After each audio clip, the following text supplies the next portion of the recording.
Alors l'épisode du jour, c'est un petit sujet technique, pratique, qui concerne ceux d'entre vous qui ont la chance de rouler en dual batterie. Entendez par là des vélos qui sont équipés de 2 batteries et qui ont au minimum 750, 800, 1000, 1125, 1134, 1260 Wh embarqués. Donc généralement c'est pas invisible comme montage, puisque vous avez au moins une des 2 batteries qui est intégrée et la seconde batterie qui est externe. Là pour le coup, moi je suis en 1008 Wh, 2 fois 504 Wh, ce qui permet d'avoir une forte autonomie même par temps froid et terrain gras. Par contre, autant sur le terrain entre guillemets on peut faire les malins, puisqu'on roule sans le stress de la barrette, on rentre quand on a envie de rentrer, généralement avec encore de l'autonomie sur l'afficheur. C'est vraiment une pratique libre du VAE, à l'instar du vélo sans moteur, où on part rouler et on rentre quand on a décidé de rentrer. Et bien ça permet de pratiquer de la même manière et de ne pas subir entre guillemets la technologie.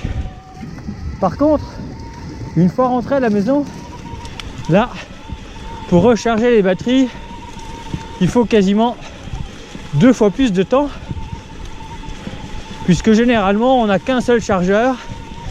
Et si votre vélo est en motorisation Bosch, eh bien vous allez rentrer dans le vélo et recharger simultanément les 2 batteries. Si par contre vous êtes sur une motorisation Shimano, il va falloir recharger une batterie puis l'autre.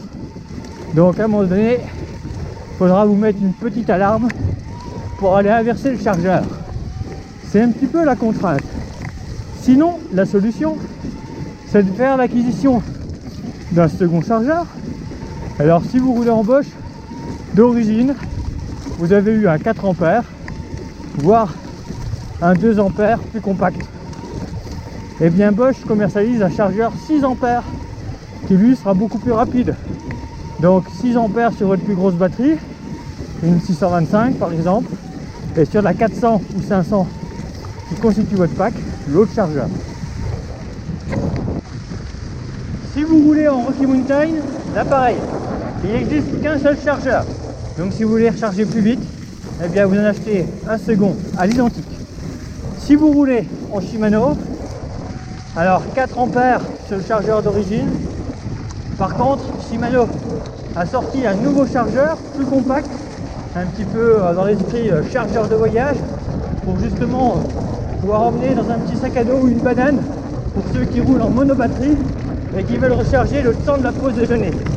Donc tant qu'à faire, si vous devez acheter un second chargeur, eh bien achetez ce modèle compact, il pourra vous dépanner sur des longs périples.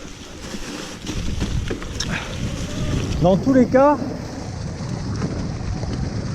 et si vous êtes de l'ancienne école, de ceux qui roulent avec une seconde batterie dans le sac à dos, beaucoup d'entre vous font ça, eh bien vous aurez la même problématique de charge pour vos 2 batteries.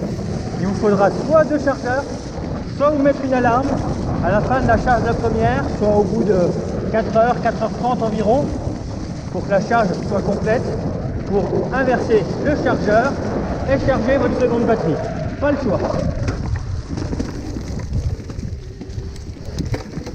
Et dans tous les cas, vous évitez de laisser votre batterie en pleine charge toute une nuit complète.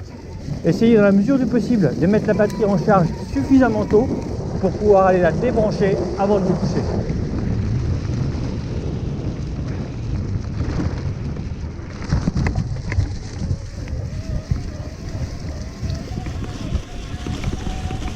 Ah, c'est l'automne, c'est un petit peu grassouillou et les feuilles ont recouvert le sentier.